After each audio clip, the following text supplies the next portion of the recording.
Welcome to the continuation of radioactivity class. We have started with law of radioactivity. हम लोग देखे हैं the rate of disintegration means किस rate में unstable nuclei decay कर रहे हैं. हम जानते हैं कि unstable nuclei automatically disintegrate करते हैं to get stable equilibrium, stable configuration.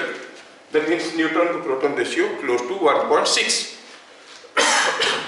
The rate of disintegration is independent of surrounding pressure and temperature. Very important. वो आपको पूछेंगे. Write the law of radioactivity. दूसरा हुआ the rate of disintegration is at any instant is directly proportional to the number of unstable nuclei present at that instant.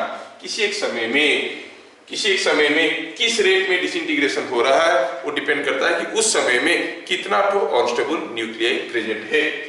And also we have seen this derivation. If n is the number of unstable nuclei at any instant, then dn by dt is proportional to n, and dn by dt is equal to minus lambda n. Minus sign indicates that n is decreasing.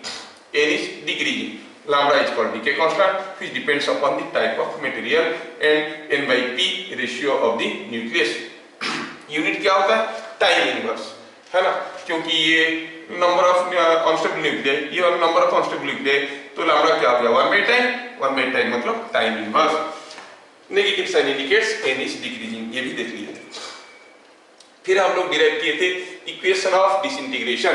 Late n0 is the number of unstable nuclei at any stage at any instant t equal to 0. n is the number of unstable nuclei after t seconds.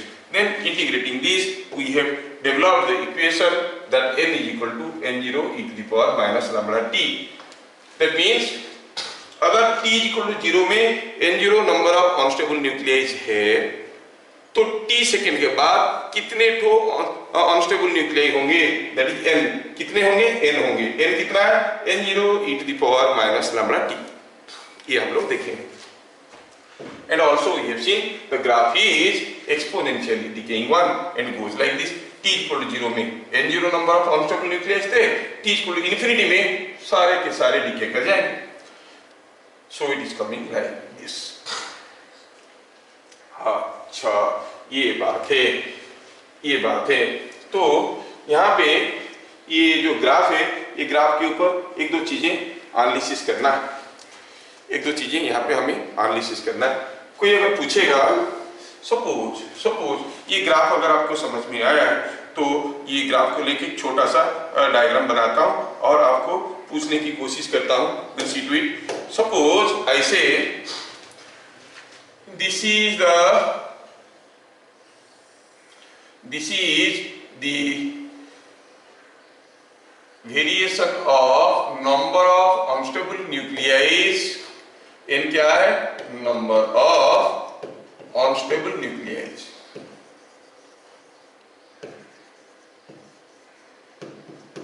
और this is time. Suppose I draw a tangent just to confuse you, just to make you understand better way. Suppose at this point I draw a tangent. यहाँ पे मैं एक tangent draw करता हूँ. यहाँ पे मैं क्या करता हूँ? एक टेंजेंट ड्रॉ करता हूँ. ठीक है. तो ऐसे मैं जानना चाहता हूँ कि सपोज हम कहेंगे ये जो पॉइंट है, ये जो पॉइंट में मैं टेंजेंट ड्रॉ किया हूँ उस पॉइंट को करस्पॉन्ड करके जो n है, ये सपोज हम कहेंगे the number of unstable nuclei at this instant. Number of unstable nuclei कौन सा समय में? t डैश टाइम में. At t equal to t dash is suppose n dash. अगर आपको कोई पूछेगा बताओ what is alpha, oh alpha beta gamma, you will confuse again. I will say this is theta. Question क्या है? Question ये है इन फिगर शोन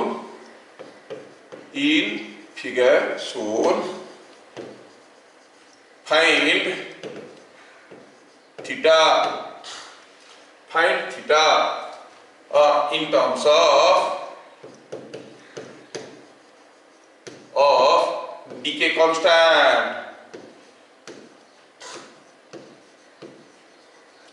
लैम्बडा. अच्छा, हमें थीटा पता करना है in terms of lambda. Theta और लैम्बडा में क्या रिलेशन है? अच्छा देखो तो at this point P point में जब टाइम हुआ था t dash, number of unstable nuclei थे n डैश, तो आप क्या कहोगे? सॉल्यूशन में क्या कहोगे? सॉल्यूशन में कहोगे slope. Slope of this graph is tan alpha. But what is slope n versus t diagram में? What is the slope y versus x diagram में? Slope होता है dy by dx. n versus t diagram में dn by dt. You say it is dn by dt. तो हम कहेंगे slope dn by dt is equal to ये alpha लिख के मैं गड़बड़ कर दिया हूँ. It is equal to theta and moreover it is not tan theta. It is in fact minus tan theta.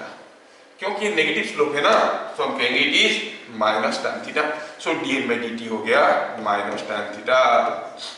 अच्छा, बट dn by dt क्या है? dn by dt क्या है? It is minus lambda n. कब? At t equal to t dash. n क्या था? n dash minus lambda n dash is equal to minus tan theta. क्या यहाँ से मुझे थीटा का वैल्यू मिल गया? हाँ मिल गया. थीटा क्या है? tan inverse of lambda n dash. Tan inverse of lambda n dash gives you the value of theta. समझ में आ रहा ना? Just for the sake of knowledge, आपको समझ में आ रहा है बताने के लिए कि slope at this point is dn by dt. dn by dt is equal to slope. Slope is minus tan theta and dn by dt is minus lambda n dash. Lambda n dash क्योंकि dn by dt is the rate of decay by equation of disintegration. You know dn by dt is proportional to the number of unstable nuclei present at that instant, and from that you can say dn by dt is equal to minus lambda n dash and minus is equal to minus tan theta और theta is this. ठीक है, ये आपको छोटा सा खाली समझाने के लिए मैं दे दिया. अब आगे बढ़ते हैं. Let us understand what is half-life.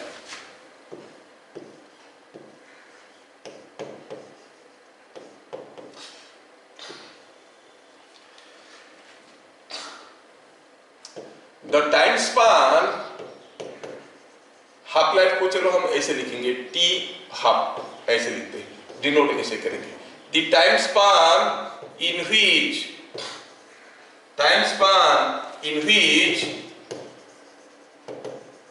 the number of unstable nuclei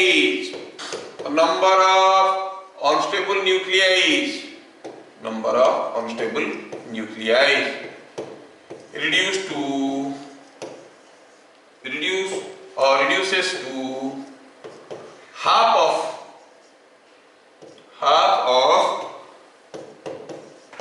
its original value is called half-life.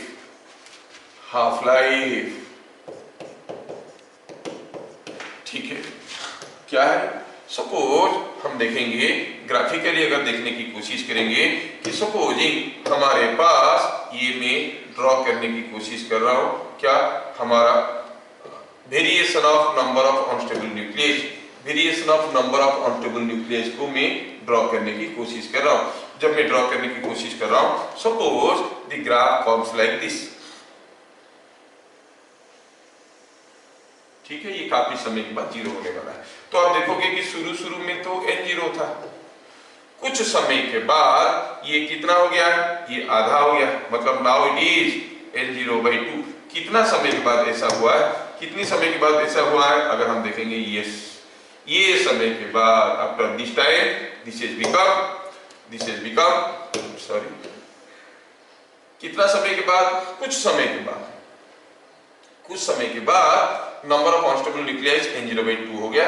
जितना समय के बाद हो गया उसको हम कहते हैं हाफ लाइफ, t हाफ. ये टाइम को कहते हैं t हाफ लाइफ. मतलब अभी अगर n0/2 है तो फिर से अनदर t हाफ लाइफ के बाद क्या हो जाएगा? यू विल सी n0/4 हो जाएगा. n0/2 यहां से यहां तक है, n0/4 will be this much. तो इसको फिर से एक्सेप्ट करो.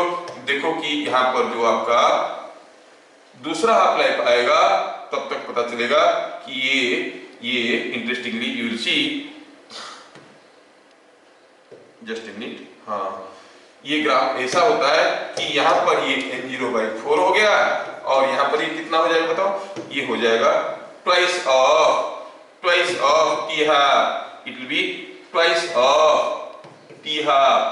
t half is the name. हाँ, t हाफ मतलब यहाँ से यहाँ तक जितना है, यहाँ से यहाँ तक उतना है. So it takes equal time interval to reduce to half of its original value. It takes equal time interval to reduce to half of its original value. पहले अगर 100 था तो एक हाफ लाइफ के बाद हो जाएगा 50, दूसरे हाफ लाइफ के बाद हो जाएगा 25. सपोज पहले था 128 नंबर ऑफ अनस्टेबल न्यूक्लियस. कितने थे? 128. एक हाफ लाइफ के बाद बन जाएगा इसका आधा 64. दूसरा हाफ लाइफ के बाद बन जाएगा कितना? 32. तीसरा हाफ लाइफ के बाद बन जाएगा कितना? 16. चौथा हाफ लाइफ के बाद बन जाएगा कितना? 8. सो एवरी हाफ लाइफ में ये अनस्टेबल न्यूक्लियस आधा होते हुए चले जाएंगे. That is what is the interesting fact associated. So what is a half life? Half life is that time span. It is the time span in which the number of unstable nuclei reduces to half of its original value. ठीक है, ये half life हुआ. फिर वो half life का value कितना है? Let at t equal to 0, n is equal to n0. n क्या है? Number of unstable nuclei. At t equal to t half, t equal to t half, number of unstable nuclei is n0 by 2. हमें n का relation with t मालूम है. We know that n is equal to n0 e to the power minus lambda t. हाँ, तो putting n is equal to n0 by 2 and t is equal to t half. क्या मिला? We get n0 by 2 और ये n0 तो n0 है, that is e to the power minus lambda t half. तो ये n0 दोनों तरफ से कैंसिल हो गए. What you find? 1 by 2 is equal to e to the power minus lambda t half. हम क्या निकालना चाहते हैं? क्या करने जा रहे हैं इसमें? हम करने जा रहे हैं निकालने के लिए what is the value of t half. Take log on either side. ठीक है, आप इसको ऐसे लिख सकते हो, 2 कर लो इसको, you make it 2, so you can say it is 2 is equal to e to the power lambda t half. ऐसा 2 is equal to e to the power lambda t half.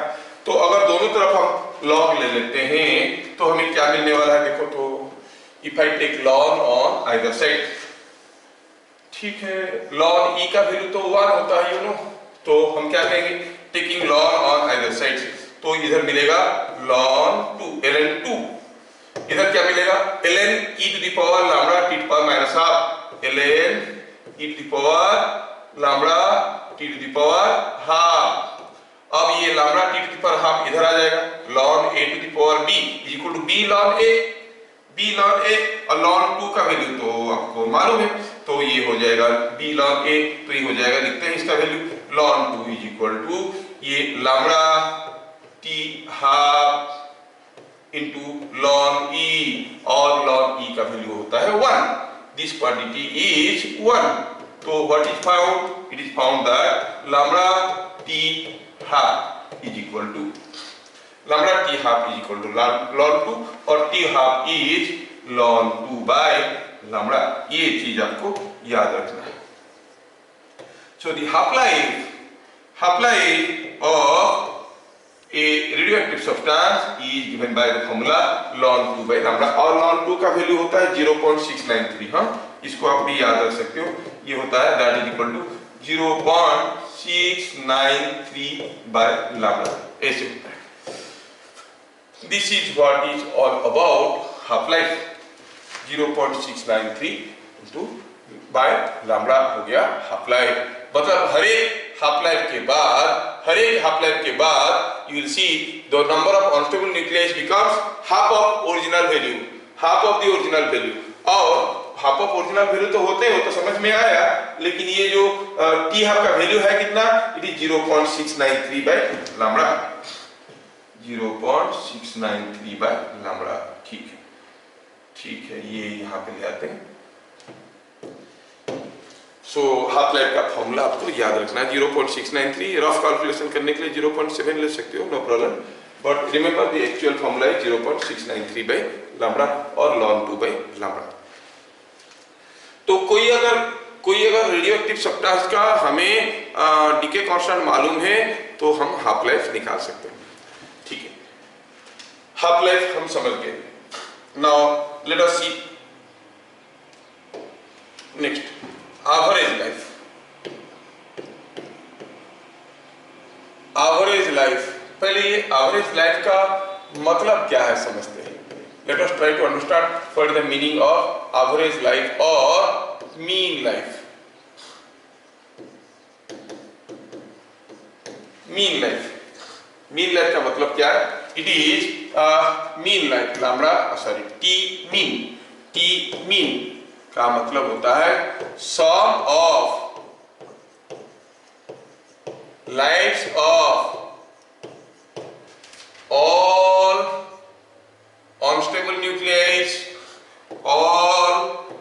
unstable nuclei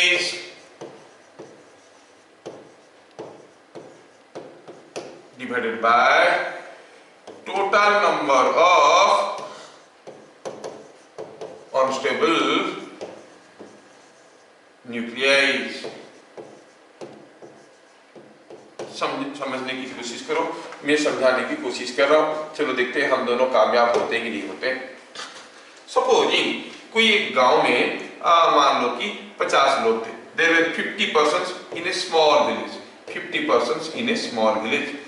पता चला जब हम calculate करना शुरू किए तब हम देखे कि इसमें सारे जो बच्चे थे इसमें लोग थे, ये 10 साल की उम्र में at the age of 10 years मान लो कि 5 बच्चे जो है खाने पीने की शिकार हो गए, अच्छा खाना नहीं मिला, गुजर गए। 5% डाइड, ठीक है, at the age of 10 years, छोटे छोटे बच्चे थे, ठीक है। अच्छा, at the age of 20 years से पता चला कि 6% डाइड बिकॉज वो क्या है कि रैश ड्राइविंग करते हैं, गाड़ी ऐसे चलाते हैं, यंग बच्चे थे, बहुत जोर से गाड़ी नहीं चलाए, 6 बच्चे उसी में खत्म हो गए। अच्छा, और बच्ची रह गया ये मान लो कि 15 बच्चे suppose at the age of 25 years, suppose ऐसे at the age of 35 years पता चला कि समथिंग लाइक 10% कोरोना में निकल गए, ठीक है। और उसमें से कुछ तगड़े तगड़े लोग थे जो कि 70 साल तक जिए और बाद में गुजर गए। At the age of 70 years बाकी के लोग कितने थे? 15 + 6 is 21 गया तो हो गया 29%। पूरा लंबा जिंदगी जिए और लास्टली हार्ट अटैक से मर गए। What is the average life of the village people? To find out the average life of the village people, 5 लोगों का डेथ हुआ 10 साल की उम्र में, 6 लोगों का 20 साल की उम्र में, और 10 लोगों का 35 साल की उम्र में, 29 लोगों का 70 इयर्स की उम्र में। मतलब सबका लाइफ को जोड़ो, इनका हर एक आदमी का लाइफ कितना था? 10 साल। 5 लोगों का लाइफ हो गया 5 × 10, इनका हर एक का उम्र था 20, 6 लोगों का हो गया 6 × 20, है ना, प्लस ये 10 लोगों का × 35 प्लस और ये 29 लोगों का × 70। This is the sum of their life, total sum of their life divided by the number of persons present, 50 gives you the mean life. This is giving you the mean life. गांव के लोगों का average life कितना है? सबका life को जोड़ो, number of person से डिवाइड कर दो। I hope you got it. Exactly the same thing I am going to do here for calculation of average life. सारे जो अनस्टेबल न्यूक्लियाई है वो एक साथ डिसइंटीग्रेट नहीं हो रहे, कोई आगे हो रहा है, कोई पीछे हो रहा है, कोई 1 घंटे बाद हो रहा है, कोई 1 साल बाद हो रहा है। सबका लाइफ निकालो, जोड़ो, divided by number of unstable nucleus, will give you the average life और मीन लाइफ। ठीक है, now I am going to do this. लेकिन दिक्कत एक है यहाँ पे, यहाँ पर तो 60-70 साल की उम्र तक गांव के सारे लोग मर गए, लेकिन जो हमारा अनस्टेबल न्यूक्लियाई है वो तो डिके करते रहते हैं कब तक? अप टू इन्फिनिटी में 0 होता है, e⁻⁻⁷ मतलब उसमें से कुछ एलिमेंट्स होंगे जिनका लाइफ बहुत ज्यादा होगा, है कि नहीं। चलिए फिर हम इसको कैसे अकाउंट में लेंगे, विल सी द कैलकुलेशन।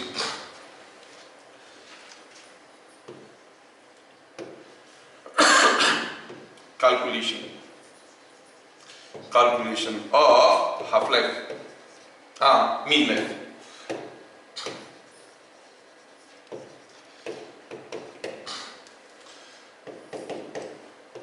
हम मीन लाइफ की कैलकुलेशन करने की कोशिश कर रहे हैं। अब सपोज हम कहेंगे let there are let at t equal to 0 n is equal to n0। मान लो कि शुरू में n0 अनस्टेबल न्यूक्लियस थे। You must understand the terms में बार बार नहीं लिखूंगा। n is number of unstable nucleus. Let at t equal 0 n is equal to n0। After a time t, after a time t in dt seconds, let dn number of unstable nuclei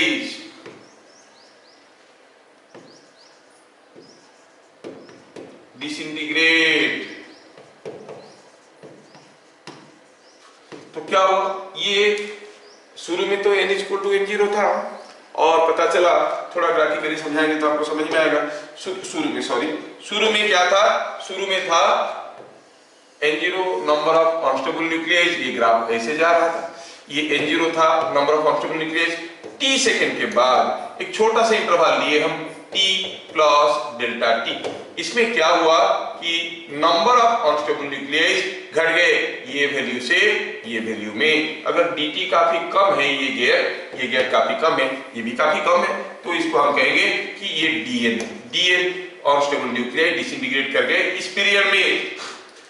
dn number of unstable nuclei disintegrate, dn number of unstable nuclei disintegrate during this period of dt seconds, है ना। ठीक है, अगर dn number of unstable nuclei disintegrate कर गए in the period of dt seconds, तो ये जो डिसइंटीग्रेट कर गए अभी अभी dt सेकेंड में, वो कितना समय के लिए जिंदा रहे, 40 सेकेंड्स। ये हर एक का लाइफ कितना था, t seconds. The life of each dn nuclei that disintegrated in this small interval of delta t seconds, तो हम कहेंगे ये हर एक का लाइफ था t सेकेंड्स। तो क्या कहेंगे, sum of lives of all dn nuclei कितना हो जाएगा, is t into dn, है ना। तो हमें क्या देखना है, हर एक जितने सारे न्यूक्लियस थे सारे के लाइफ को जोड़ना है। तो ये हो गया छोटा सा लाइफ स्पान। तो हम कहेंगे total sum of all lifes of all nuclei is equal to TDN का इंटीग्रेशन। हाँ, ये बात। बट आप जानते हो कि जो DN है वो कितना है, dn by dt होता है माइनस लैम्बडा n, तो it is minus lambda n dt, है कि नहीं। ये फॉर्मूला तो आपको मालूम है, dn by dt is equal to ये लिख देते हैं, but dn by dt is equal to minus lambda n, so dn is equal to minus lambda n dt, minus lambda n dt। ठीक है, तो dn की जगह वैल्यू डाल देते हैं, sum of all lifes, sum of all lifes of all nucleus. All lifes को मैं l लिख देता हूं, चलो ठीक है। All lifes, total sum of all lifes of all nucleus, l is equal to integration of TDN। Value डालते हैं, implies l is equal to integration of t dn। dn की जगह वैल्यू लिख सकते हैं क्या, t dn का value हो गया, इट इज अभी तो देखिए क्या था, माइनस लैम्बडा n dt। और ठीक है, माइनस लैम्बडा n dt। अब ये n क्या है, n is also a function of time, again हमें मालूम है इक्वेशन ऑफ डिसइंटीग्रेशन से n is equal to n0 e to the power minus lambda t। n0 is a constant, तो value डालें, इट इज माइनस लैम्बडा तो constant था, बाहर ले आओ, अंदर रह गया t, n के जगह n0 e to the power minus lambda t dt में कुछ भी नया नहीं किया हूं, जो था उसी को लिखा हूं, और इसमें से n0 being a constant minus lambda n0 goes out, अंदर रह गया t e to the power minus lambda t dt। Integration करना है, we are integrating with respect to t dt with respect to t, तो t सबसे कम क्या हो सकता है, जो बहुत ही पैदा होते होते मर गया, मतलब immediately at the start of observation it decays, और t सबसे ज्यादा कब हो सकता है, जो सबसे लंबा समय जिंदा रहा, सबसे लंबा समय मतलब कितना, इनफाइनाइट, तो हम कहेंगे this varies from 0 to infinity. Well ये आपको समझ में आ गया। अगर आप इसको इंटीग्रेट करेंगे तो आपको मिलेगा अपन integration using integration by parts, है ना। आइलैंड वाला फॉर्मूला तो आपको मालूम होगा, आइलैंड वाला फॉर्मूला मालूम होगा ना, तो इसमें ये t है, अलजेब्रिक है, और ये एक्सपोनेंशियल है, तो आप बाय पार्ट्स करके कर सकते हो। You need not show the integral part, आप डायरेक्टली लिख सकते हो। इंटीग्रेट करोगे तो इसका वैल्यू आ जाएगा n0 बाय लैम्बडा। तो सम ऑफ ऑल लाइट्स, सारे का सारे पार्टिकल का लाइट को अगर जोड़ देंगे वैल्यू आएगा n0 बाय लैम्बडा। अच्छा, तो अगर ये बात है, ये इंटीग्रेशन बाय पार्ट्स में करने के बाद ये आया, तो हम कहेंगे mean life is nothing but it is total sum by total number of unstable nuclei, that is n0 by lambda divided by n0, क्योंकि टोटल n0 थे ना अनस्टेबल न्यूक्लियस, सारे के सारे डीके किए, सबका लाइफ जोड़ दिए, तो पता चला n0 by lambda through integration we have calculated and it comes out to be 1 by lambda। कितना इंटरेस्टिंग है।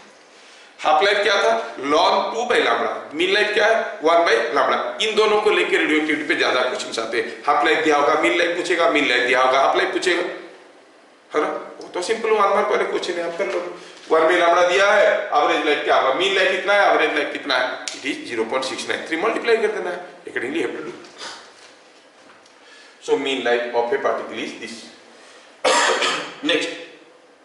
नेक्स्ट मैं आपको बताना चाहूंगा एक term, that is what is called activity.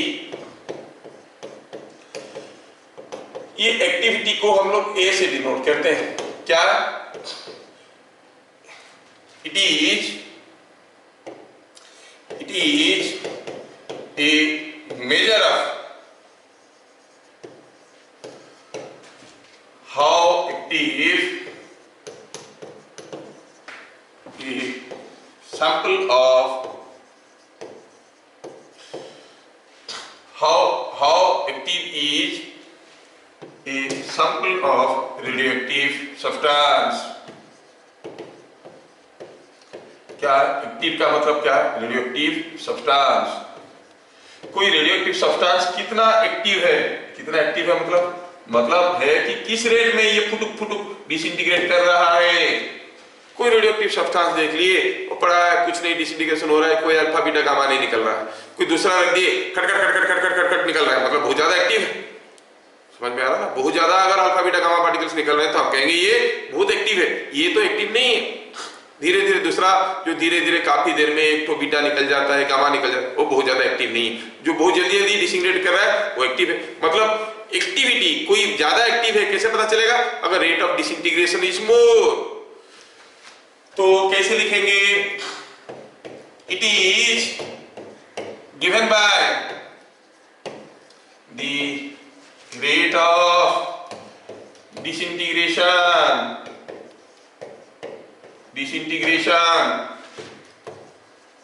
Of a substance. ध्यान रहे कि कोई एक रेडियोएक्टिव सब्सटेंस कितना एक्टिव है पूछा तो आपको क्या करना है, निकालना है dN by dt। dN by dt is the activity, ठीक है। और उसका यूनिट क्या होता है, डिकेज पर सेकेंड, जिसको हम लोग कहते हैं बिक्वेरल। लिखते कैसे हैं, BQ, becquerel is the unit of decays पर सेकेंड। रेट ऑफ डिसइंटीग्रेशन ज्यादा है तो ज्यादा एक्टिव है, और यूनिट क्या है, number of decays taking place पर सेकेंड, जिसको हम कहते हैं becquerel, यूनिट होता है BQ। और इसमें और भी कुछ यूनिट्स यूज होते हैं, क्योंकि इक्का दुक्का तो डिसइंटीग्रेशन नहीं होते। जब कोई सैंपल रखा जाता है, बहुत सारे न्यूक्लियाई एक साथ डिसइंटीग्रेट करने लगते हैं, तो in terms of becquerel measure करना बहुत मुश्किल हो जाता है, बहुत ज्यादा डिसइंटीग्रेशन होता है। तो यूजुअली हम लोग लेते हैं 1 Rutherford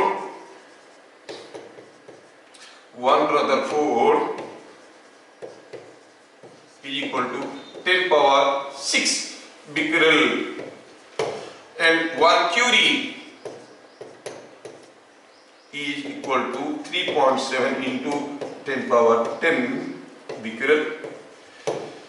ये जो रेडियो एक्टिविटी है ना, आपको केमिस्ट्री में भी पढ़े हो और फिजिक्स में भी पढ़ रहे हो, और इसका फायदा उठाए एक साइंटिस्ट मैडम क्यूरी। वो क्या किए, केमिस्ट्री के लिए भी नोबेल प्राइज मिल गया और फिजिक्स के लिए भी नोबेल प्राइज मिल गया। Only lady in the world who has got Nobel prize for both physics and chemistry. क्यों? क्योंकि चालाक थे, रेडियो एक्टिविटी पे काम कर लिए। केमिस्ट्री में भी नोबेल प्राइज मिला है और फिजिक्स में भी नोबेल प्राइज मिला है। She has got Nobel prize in both. Anyway, हाँ उतना आसान नहीं है, फिर भी she has got on both. तो ये हो गया व्हाट इज एक्टिविटी। और थोड़ा फैलाते हैं इसको। अभी हम देखें कि जो हमारा एक्टिविटी है, how it is defined, it is defined as dN/dt। ये हरदम पॉजिटिव होता है, कितना एक्टिव है तो पॉजिटिवली उसको पॉजिटिव यूनिट में, एक्टिविटी कभी नेगेटिव नहीं होता है। It is always positive, it is always positive expressed in terms of magnitude. Always positive है, ये बहुत ज्यादा एक्टिव है तो मतलब ऑलवेज पॉजिटिव है, एक्टिविटी को कभी नेगेटिव नहीं लेते। ये एक्टिव है या फिर इनएक्टिव है, नेगेटिवली एक्टिव है क्या मतलब हो, है ना, कोई मतलब नहीं। अच्छा, अब हमें तो पहले से मालूम है कि dN/dt equal to minus lambda है, dN/dt is equal to minus lambda n, ये हमें मालूम है ना, ये पहले से मालूम है। हम ये पॉजिटिवली वैल्यू लेना चाहते हैं तो क्या लिखेंगे, right it is lambda n the magnitude. Better हम कहेंगे ये ऐसा, तो और हमें ज्यादा आसान हो जाएगा समझने में। ये ऐसे कर दे तो हमें कोई तकलीफ नहीं होने वाला। इट इज लैम्बडा n, क्योंकि dN/dt is minus lambda n। Okay, लेकिन n का वैल्यू हमें मालूम है। n क्या, n is again n0 e to the power minus lambda t। और ठीक है, अच्छा, a equal to minus lambda, a equal to lambda n, that can be written as lambda n0 e to the power minus lambda t। At t is equal to 0, कोई radioactive substance का अगर हम activity को A0 कहेंगे तो A0 का value को क्या लिखेंगे, लैम्बडा n0 लिखेंगे, क्योंकि जब n था नंबर ऑफ अनस्टेबल न्यूक्लियस तब एक्टिविटी था lambda n initially, it should be lambda n0। हाँ, ये समझ में आया। तो इसका मतलब ये हुआ कि अगर हम लिखेंगे A/A0 तो लिखेंगे लैम्बडा n/लैम्बडा n0, लैम्बडा लैम्बडा कैंसिल हो गया, it is n/n0, again n is equal to n0 e to the power minus lambda t by n0, एक दूसरे को खा गए तो क्या मिल गया, a is equal to A0 को इधर ले लो, A0 को इधर ले लो, A0 into e to the power minus lambda t। अरे बड़ा इंटरेस्टिंग है, सिमिलर फॉर्मूला है जैसे हम लोग पहले देखे थे n के लिए, एक सिमिलर फॉर्मूला उसके लिए भी आगे पहुंच गया। तो activity of a substance is given by a is equal to A0 into e to the power minus lambda t। समझ में? यूनिट क्या है, डिकेज पर सेकंड, becquerel, रदरफोर्ड या फिर कुरी। अब इसमें इंटरेस्टिंग बात यह है कि एक हाफ लाइफ में एक्टिविटी क्या हो जाता है, हाँ ये आधा n आधा हो जाता है तो एक्टिविटी भी आधा हो जाता है, ये चीज भी याद रखना है। वो पूछेंगे after what time the rate of disintegration will be reduced to half of its original value. अब बोलोगे अरे नंबर ऑफ अनस्टेबल न्यूक्लियस आधा हो जाते थे t हाफ के बाद, रेट ऑफ डिसइंटीग्रेशन कब आधा हो जाएंगे, RA number of disintegration, rate of disintegration is directly proportional to n। ठीक है ना, जितने समय में नंबर ऑफ अनस्टेबल न्यूक्लियस आधा हो जाते हैं उतने समय में रेट ऑफ डिसइंटीग्रेशन आधा हो जाता है, उतनी समय में एक्टिविटी आधा हो जाता है। ठीक है, तो हम क्या लिखेंगे, हम कहेंगे यहाँ पे चीजें थोड़ा सा घुमा के पूछ देने से हम लोग घूम जाते हैं, घूमना मत, समझ लेना ठीक से चीजों को। क्या कहेंगे, in every half life the activity reduces to half of its original value। ठीक है, काफी सारे चीज हम लोग देख लिए। लास्टली एक चीज दिखाना चाहते हैं, that is called average half life. क्या है, तो हम कहेंगे इक्विवेलेंट डीके कांस्टेंट, और let us see probability of decay. एक चीज देखते हैं, प्रोबेबिलिटी ऑफ डीके काफी बुक में नहीं है लेकिन बहुत सिंपल है, एकदम डरो मत। प्रोबेबिलिटी ऑफ डीके, इसको हम कैपिटल P से डिनोट करेंगे। क्या है ये प्रोबेबिलिटी ऑफ डीके, थोड़ा ध्यान से देख लेना। Only S.C. Verma has written something on this, no one else has written, but they use the questions. Derivation को कोई explain नहीं किया है, neither S.C. Verma nor anyone has explained the derivation part. Suppose let from a sample of n unstable nuclei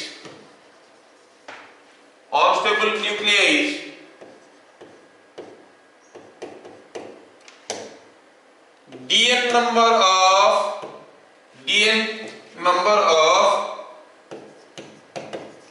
nuclei decay at any instant। किसी एक समय में dn number of nuclei disintegrate कर गए, बहुत सारा रखा हुआ। जैसे हम कहेंगे कहीं पानी में मान लो कि 10,000 बबल फ्लोट कर रहे थे, पता चला 10:01 में 25 बबल बस्ट कर गए। 10,000 में से 25 बबल बस्ट कर गए उसी समय में। अच्छा, तो उसी समय पे किसी एक बबल का बस्ट करने का प्रोबेबिलिटी क्या है, 25/10,000। 10,000 में से 25 करते हैं, तो किसी एक समय में कोई एक पर्टिकुलर रेडियोएक्टिव न्यूक्लियस का डिसइंटीग्रेट करने का प्रोबेबिलिटी क्या है। ठीक है, तो हम कहेंगे the probability of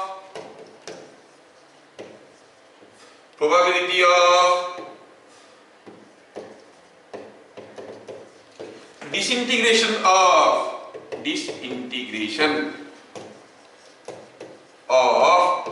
any unstable nucleus to disintegrate at that instant is P is equal to dn/n, क्योंकि n तो थे, dn तो डिसइंटीग्रेट कर गए। ये बात है, तो हम इसको ऐसे कह सकते हैं ना, n हम कहते हैं कि dn/dt is equal to -λn, नहीं तो dn/dt हो गया -λn, तो dn/n क्या हो गया, dn/n is equal to -λdt, so it is equal to -λdt। Minus sign नहीं लेंगे, प्रोबेबिलिटी की बात कर रहे हैं, पॉजिटिव वैल्यू ले लेंगे। dn must be A positive value, of course dn होता है n2 - n1, नेगेटिव आता है, लेकिन हम लोग तो प्रोबेबिलिटी निकाल रहे हैं, तो क्या लिखेंगे, इट इज लैम्डा, dn के जगह क्या लिखेंगे, -λn dt और λn dt बाय n, क्या हो गया, it is coming out to be lambda dt। ठीक है, let from a sample of n unstable nuclei dn number of nuclei decay at any instant in decay in dt seconds at any instant, decay in dt seconds at any instant। थोड़ा सा modify करना चाहूंगा statement में ताकि confusion ना हो जाए। थोड़ा सा मॉडिफाई करना चाहूंगा, हाँ थोड़ा ये नहीं, इसमें थोड़ा सा मॉडिफाई करना चाहूंगा। क्या लिखूंगा इसमें? लिखूंगा DK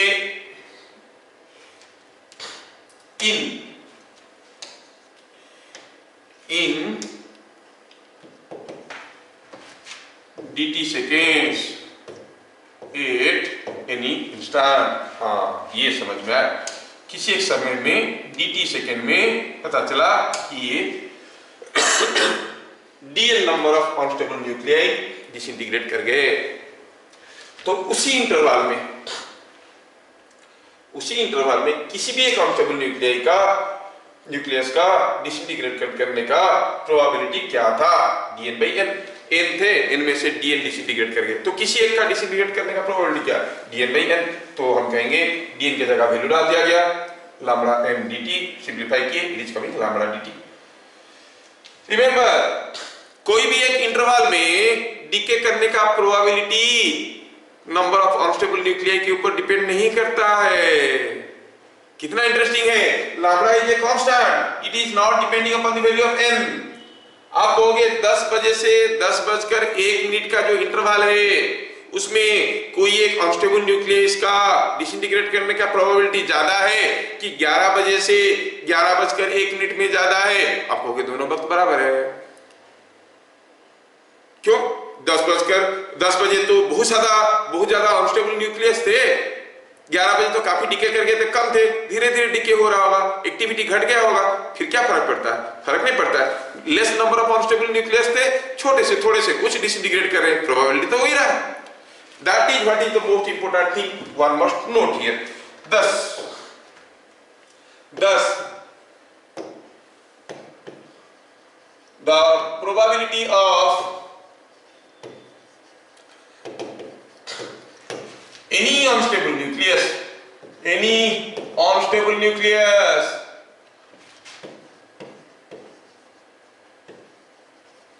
to decay at any instant is the same and given by decay in interval of dt second। decay थोड़ा सा मॉडिफाई करूंगा, स्टेटमेंट गड़बड़ हो जाता है, थोड़ा सा गड़बड़ करूंगा, decay करूंगा। thus the probability of any unstable nucleus to decay in a small interval of dt seconds, small interval of dt seconds at any instant is same। कितना इंटरेस्टिंग है, given by p is equal to lambda dt। यहां पर मान लो कि t is equal to 0 में n0 unstable nucleus थे, कुछ t is equal to t1 पे n1 अनस्टेबल न्यूक्लियस थे, डिक्रीज कर रहा है। t is equal to t2 पे n2 अनस्टेबल न्यूक्लियस थे, नंबर ऑफ अनस्टेबल न्यूक्लियस घट रहे हैं। लेकिन यहां पर एक छोटे से इंटरवल में किसी भी एक अनस्टेबल न्यूक्लियस का डिसइंटीग्रेट करने का प्रोबेबिलिटी, और यहां पर एक छोटे से इंटरवल में किसी भी न्यूक्लियस का डिसइंटीग्रेट करने का प्रोबेबिलिटी, और यहां पर एक छोटा सा इंटरवल में कोई भी न्यूक्लियस का डिसइंटीग्रेट करने का प्रोबेबिलिटी हर जगह बराबर है। अगर हम हर dt सेकंड का इंटरवल देखेंगे, number of unstable nucleus is gradually decreasing but the probability of any nucleus to decay is remaining same and that is equal to lambda dt। ये बड़ा इंटरेस्टिंग चीज है, ठीक है। बोर्ड में हाईलाइट नहीं किया गया है, मैं बता दिया क्योंकि छोटा सा चीज था, क्यों मिस करेंगे, इसमें जेई के लायक ज्यादा कुछ नहीं है इस चैप्टर में, ये थोड़ा सा था तो मैं बता दिया, ठीक। नेक्स्ट देखना चाहते हैं कि इफेक्टिव हाफ लाइफ ये क्या होता है। इफेक्टिव हाफ लाइफ और इफेक्टिव डीके कांस्टेंट कैसे कहो। Effective decay constant. ये क्या है? लैम्ब्डा इफेक्टिव क्या है? कोई एक मदर न्यूक्लियस था, ये डीके करेगा और मान लो कि फाइनली बिस्मथ में पहुंचेगा या फिर उसमें पहुंचेगा, कोई स्टेबल न्यूक्लियस में पहुंचेगा। सपोज ये जब यहां से स्टेज में आएगा, सपोज ये कुछ 10 ठो अल्फा पार्टिकल छोड़ेगा, 15 ठो बीटा पार्टिकल छोड़ेगा सपोज, और कुछ 25 ठो गामा पार्टिकल छोड़ेगा, तो स्टेज में आएगा। जो मदर न्यूक्लियस था ये सारा चीज डिसइंटीग्रेट करेगा तो आके बनेगा, पहुंचेगा इसमें स्टेबल कॉन्फ़िगरेशन में। ये मान लो ये स्टेबल कॉन्फ़िगरेशन है, शुरू में ये था, फिर ये स्टेबल कॉन्फ़िगरेशन में आके पहुंचा इसमें। हम पहले भी बता चुके हैं कि हर एक न्यूक्लियस का डिसइंटीग्रेट करने का प्रोबेबिलिटी बराबर है, लेकिन कोई एक पर्टिकुलर स्टैंड में अगर 3 ठो न्यूक्लियस आप नहीं कर पाओगे, ये करने वाला है, स्पेसिफिक नहीं कर सकते हो। हाँ प्रोबेबिलिटी है लेकिन स्पेसिफिक नहीं कर सकते हो, ठीक है। जैसे अभी कोरोना चल रहा था तो death rate was something like 2%, 100 में से 2 लोग मर जाते हैं। तो आपके सामने 2 लोग खड़े, 100 लोग खड़े करेंगे, आप नहीं बोल सकते हो ये मर जाएगा, कोई भी कर सकता है। 100 कोरोना अफेक्टेड लोग खड़े, कौन मर जाएगा, you can not predict exactly that way. कौन डीके करेगा, कौन डिसइंटीग्रेट करेगा, आप स्पेसिफिकली नहीं बोल सकते। होता क्या है, और ये जो अल्फा बीटा गामा पार्टिकल निकलते हैं, कोई जरूरी नहीं है कि इसमें तो ढेर सारे सैंपल है ना, मान लो कि 10,000 न्यूक्लियस है, कोई न्यूक्लियस 6 अल्फा छोड़ दिया, 4 बीटा छोड़ दिया, 3 अल्फा छोड़ दिया, 5 गामा छोड़ दिया, ऐसे करते करते करते आके यहाँ पे पहुंचा। And it goes in a process like this, ऐसा प्रोसेस फॉलो करके आके ऐसे पहुंचा। कोई बोला नहीं मैं पहले 2 अल्फा छोड़ूंगा, फिर 5 बीटा छोड़ूंगा, फिर 4 अल्फा छोड़ूंगा, इस सीक्वेंस में कोई अलग सीक्वेंस में जाके ऐसे पहुंचा, कोई तीसरा सीक्वेंस में जाके पहुंचा। ऐसे there are number of ways through which unstable nucleus decay to acquire the stable configuration. These are the different paths.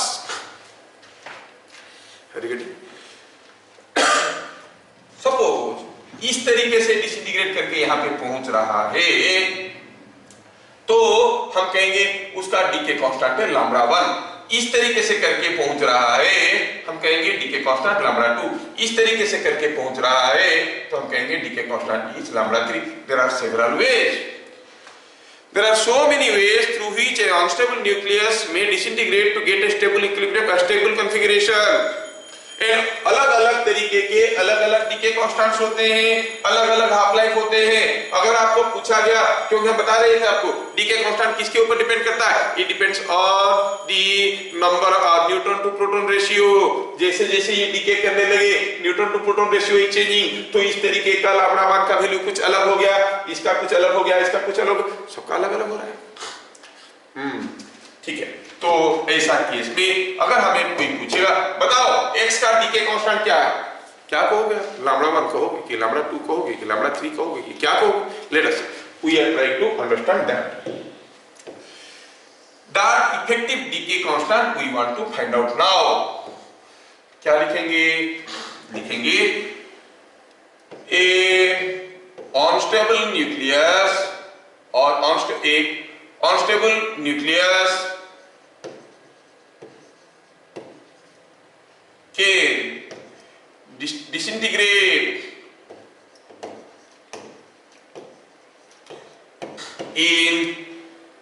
disintegrate in several processes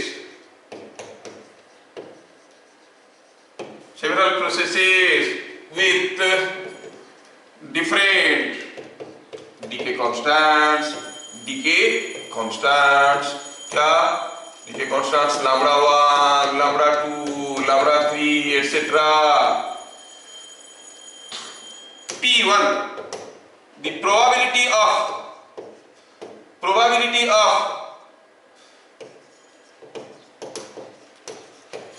decaying, probability of decay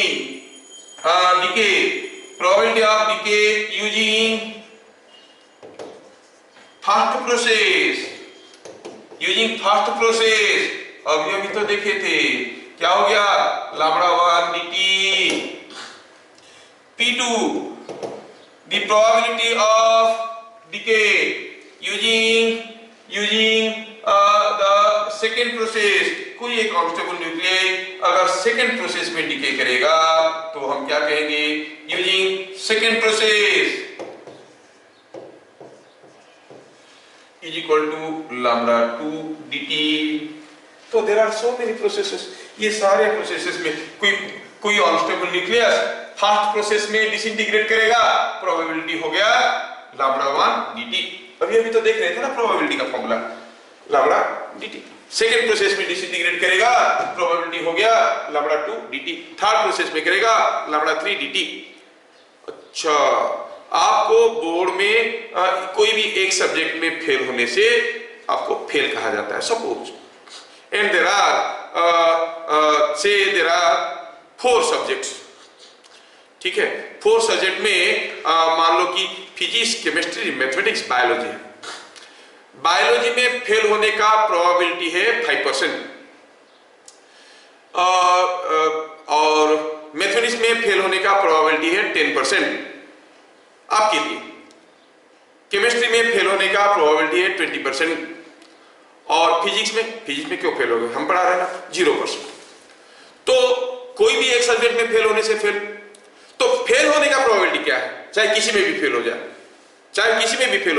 chemistry में हो जाए, मैथमेटिक्स में हो जाए, बायोलॉजी में हो जाए, probability क्या होगा, इसमें और इसमें फेल होंगे तो फेल। और का मतलब क्या होता है, और गेट आप लोग पढ़े होंगे थोड़ा बहुत, और का मतलब एडिशन, नहीं।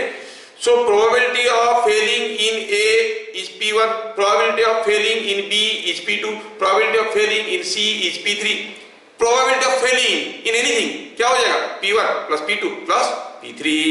समझ में आ रहा? That is what I want to quote here। तो हम कहेंगे the probability